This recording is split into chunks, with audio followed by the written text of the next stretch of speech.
இந்த கொஸ்டினில் ஒரு கூட்டுத்தொடர் வரிசையின் கூடுதல் அப்படி சொல்லி கொடுத்துருக்காங்க. இதான் வந்து ஒரு தொடர் வரிசை. இதுக்கு முதல் உறுப்பு 5, 5ல் ஸ்டார்ட் ஆகுது. அப்போ ஏ வந்து 5.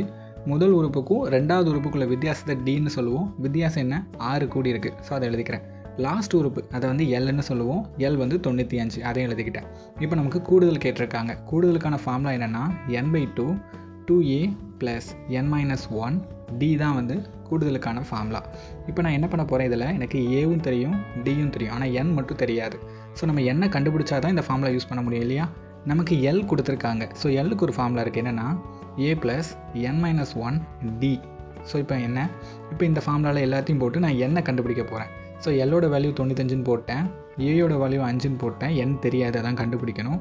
டியோட வேல்யூ 6ன்னு போட்டேன். இப்போ இந்த 5 அந்த சைடு கொண்டு போயிருங்க. அப்போ 90 ஆயிரும். n-1 டிக்கு பதிலாக 6. இப்போ இதையும் கட் பண்ணால் எனக்கு 15ன்னு வரும். அப்போது n-1 = 15. அப்போ நான் என்னோட வேல்யூ என்ன வரும்?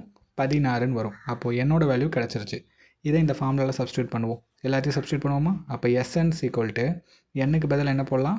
16 / 2 ப்ராக்கெட்டில் ஏக்கு பதிலாக 5 ப்ளஸ் என்னுக்கு பதிலாக 16 - 1 டிக்கு பதிலாக 6. இப்போ எல்லாத்தையும் போட்டோமா? போட்டுட்டு இப்போ 16/2 இரண்டையும் பெருக்குனா 10 ப்ளஸ் இது எல்லாத்தையும் பெருக்கும்போது 90ன்னு வரும். ஓகே, இப்போது அடுத்த ஸ்டெப் பாருங்கள். இதையும் அடிக்கிறேன். அப்போ ஆன்சர் 50ன்னு வரும். இரண்டையும் பெருக்குனா எனக்கு 800ன்னு வரும். அப்போ ஆன்சர் என்ன? 800 தான் ஆன்சர்.